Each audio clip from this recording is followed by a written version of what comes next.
বিশ্ব দৰবাৰত উজলিছে বৰপেটাৰ ভাতৃভগ্নী। বৰপেটাৰ কাৰাতে প্ৰশিক্ষক হাসমত আলীৰ সন্তান নিছাদ আলী আৰু হানি আলীয়ে নিজৰ প্ৰতিভাৰে বিশ্ব দৰবাৰত নাম উজলাবলৈ সক্ষম হৈছে।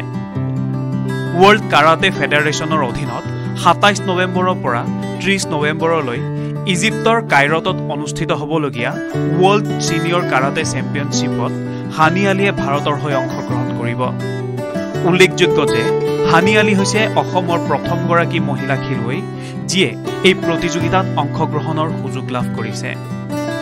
ইয়াৰ পূৰ্বে ২০২১ চনত হাসমত আলীৰ পুত্ৰ নিছাদ আলীয়ে ৱৰ্ল্ড ছিনিয়ৰ কাৰাতে চেম্পিয়নশ্বিপত টীম কমিটেত ভাৰতৰ হৈ অংশগ্ৰহণ কৰিছিল। ককায়েকৰ পদাংক অনুসৰণ কৰি এইবেলি হানি আলীয়ে উজবেকিস্তানত অনুষ্ঠিত কোৱালিফায়াৰ খেলত জয়লাভ কৰি ৱৰ্ল্ড ছিনিয়ৰ কাৰাতে চেম্পিয়নশ্বিপত অংশগ্ৰহণ কৰিবলৈ সুযোগ লাভ কৰিছে। দুয়ো ভাতৃভগ্নীয়ে ২০২৬ চনত জাপানত অনুষ্ঠিত হ'বলগীয়া এছিয়ান গেমছৰ টপ 40 খেলুৱৈৰ তালিকাত স্থান লাভ কৰিছে।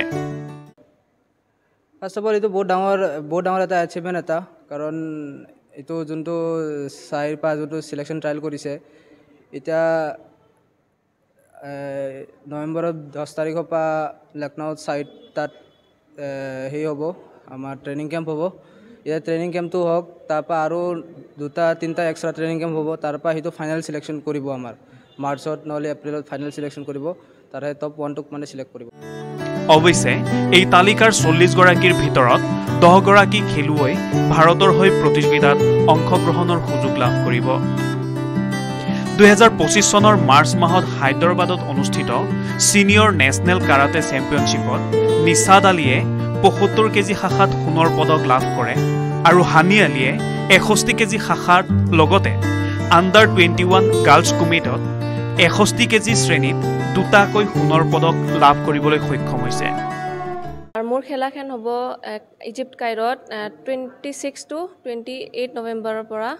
তাৰে কাৰণে আমাৰ অল কণ্টিনেণ্টেলৰ পৰা টপ 7ৰ পৰা চিলেক্ট হৈছে। তাতে মই এছিয়া টপ 7 আছিলোঁ কাৰণে মই চিলেকশ্যন হৈছোঁ ৱৰ্ল্ড চেম্পিয়নশ্বিপৰ কাৰণে। আৰু এইটো ৱৰ্ল্ডৰ চব কাণ্ট্ৰিজবোৰে আহিব, 100তকৈ ওপৰৰ কাণ্ট্ৰিজবোৰ আহিব। ২০২৫ চনৰ জুলাই মাহত শ্ৰীলংকাত অনুষ্ঠিত ছাউথ এছিয়ান কাৰাতে চেম্পিয়নশ্বিপত হানি আলীয়ে দুটাকৈ সোণৰ পদক আৰু এটা ৰূপৰ পদক আৰু নিছাদ আলীয়ে এটা সোণৰ পদক লাভ কৰিবলৈ সক্ষম হয়। বৰপেটাৰ এই ভাতৃভগ্নীয়ে কাৰাটেৰ ক্ষেত্ৰত নিজৰ নিষ্ঠা, পৰিশ্ৰম আৰু প্ৰতিভাৰ বলত অসমৰ নাম বিশ্বস্তৰত উজ্বলাবলৈ সক্ষম হৈছে।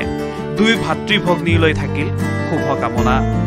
বৰপেটাৰ পৰা জিলিয়াছ দাসৰ ৰিপৰ্ট, লোকেল 18।